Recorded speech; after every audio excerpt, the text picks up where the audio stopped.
एवढूसा दगड पण आम्ही कलेक्ट केला आहे आणि त्याच्यावर साधे जरी बोटाचे फुटप्रिंट्स असतील तर ते आता आधारशी लिंक होतं. खरं तर चंद्रकांत पाटील यांची बुद्धी भ्रष्ट झालेली आहे.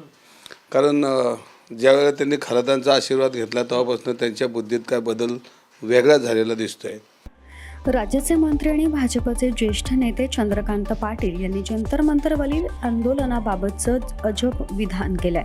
जंतर मंतरवर आंदोलन करणाऱ्या तरुणांचे पायाचे ठसे दगडावर उमटले आहेत. त्या ठशांना आधारशी लिंक करून त्यांची ओळख पटवली जाणार आहे, असं दिल्ली पोलिसांचं ॲनालिसिस असल्याचं चंद्रकांत पाटील यांनी म्हटलं होतं.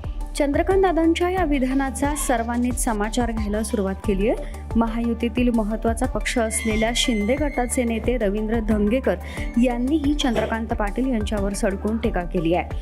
अशोक खरातचं दर्शन घेतल्यापासून चंद्रकांत दादांची बुद्धी भ्रष्ट झाल्याची खोचक टीका रवींद्र धंगेकर यांनी केली आहे. शिवसेनेतील नेते रवींद्र धंगेकर यांनी चंद्रकांत पाटील यांना घरचा आहेर दिलाय. हे कोल्हापूरचं पार्सल आहे. पुढच्या वेळेस पुण्यात राहील की नाही माहीत नाही, पण पुण्याची वाट लावून जाणार आहे.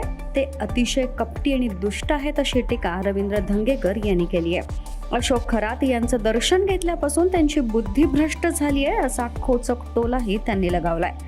चंद्रकांत पाटील यांचे ऑफिस पुणे पोलिसांनी तपासावं, निलेश घायवळचे फिंगरप्रिंट मिळतील असा चिमटा देखील रवींद्र धंगेकर यांनी काढला. विद्यार्थ्यांचं आंदोलन शांत झालंय, विद्यार्थी शांत आहेत, अशा वेळी त्यांना चिघळवणं योग्य नाही. पक्ष असतो, मात्र पक्षाच्या पुढेही काही लोकांची आत्मीयता असते, असंही त्यांनी सांगितलं.